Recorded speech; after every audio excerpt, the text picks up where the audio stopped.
We like this slide and we like the iceberg because it really denotes what we're trying to say and what we're hearing from clients that have actually moved to Automic SaaS and clients that are looking at doing so.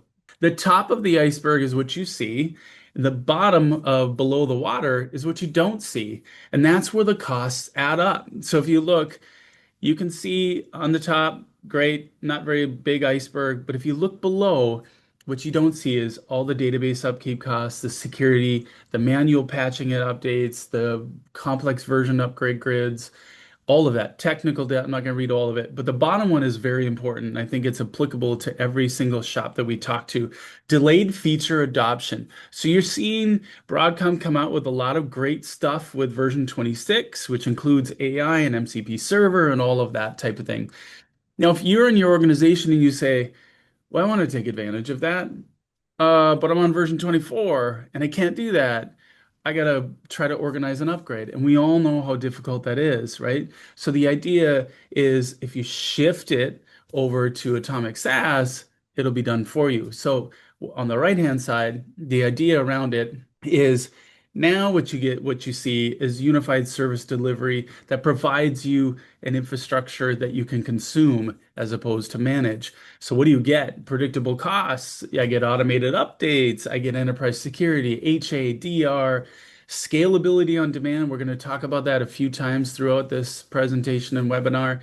And then I get focus on innovation, which really means I get to modernize without compromise. One thing you're probably asking, and we will ask it, we'll ask Mr. Saeed to really elaborate on this, but the idea is Atomic SaaS is really full feature parity, just like self-hosted, meaning you get SaaS advantages, but you also still have the same tool. The idea around that is a lot of organizations or software vendors have created their SaaS product from the ground up, meaning they didn't take what they already had and made it better or made it SaaS-like. They actually created it from scratch. And when you do that, obviously, you can't provide all of the feature functionality day one. That comes with time. That also means there's tends to be buggy. So the idea is the advantage is full feature parity, as I mentioned in version 26. You have certified with SAP Rise, meaning agentless, 99.95% uptime. What do you gain from it? Zero downtime upgrades, always current capabilities, which I just talked about, AI-powered insights and code assist, which we'll go through throughout this. We'll do a demo on that. Unified AWI database, modern API architecture. But what goes away for you? What disappears? What is something you don't have to worry about? Infrastructure management, heavy on-prem DB maintenance, the hardware, the dreaded hardware for refresh cycles, meaning, hey, we got to refresh the hardware you're on. Okay, you got to bring everything down. You got to coordinate. You got to do all that.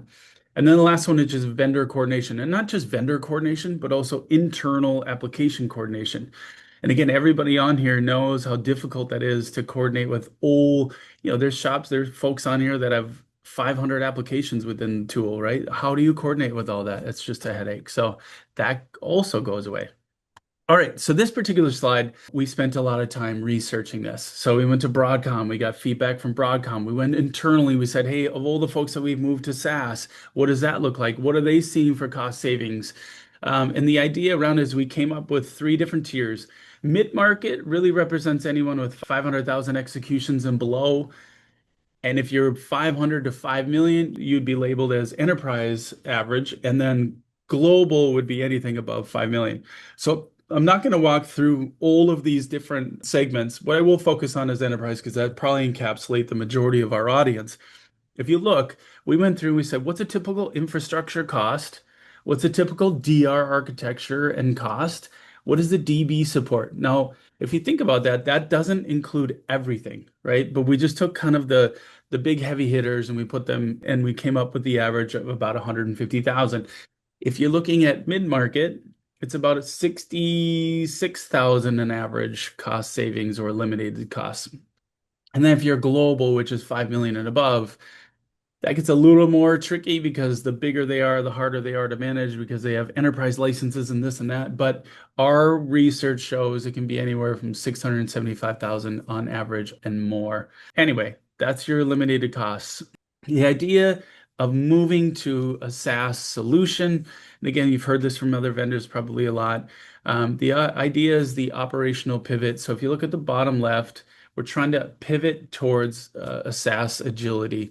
And so the idea is now it says staff reallocation, but in our experience and in my 25 years, anytime you've taken something off of someone's plate, so if we think about the admin, so if you're an Automic admin and you're working and you're doing a lot of tasks that would go away by moving to, say, Automic SaaS, your tasks shrink from here to here.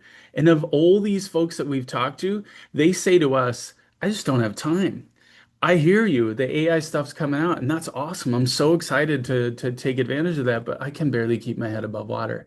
Now, if we take some of those items off your plate, look at how much time now you have to spend to go learn AI with Atomic, AI in general, the integration. You probably, most shops that we talk to have AI teams that are out there like promoting and implementing AI. Well, if you're with Atomic, you should probably have conversations with them so that you're leveraging Atomic to do the things that they maybe would do on their own that Atomic can do out of the box.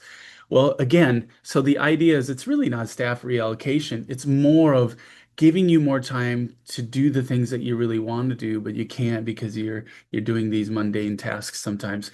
And then eliminating hard costs, eliminating core engine servers and agents obviously retained. No server hardware refresh. We've talked about that. I'm going to focus over here on the SaaS advantages. We've talked about 99%. We've talked about zero downtime. Automated cloud scaling is awesome. That feature we'll talk in more detail. That's a really cool feature. 300 plus built-in integrations. Always current features, as I mentioned before. If you go to bed on a Friday and somehow you wake up on a Monday and these new features are there for you, that's fantastic. You would never be able to do that if it was self-hosted, full feature parity, etc.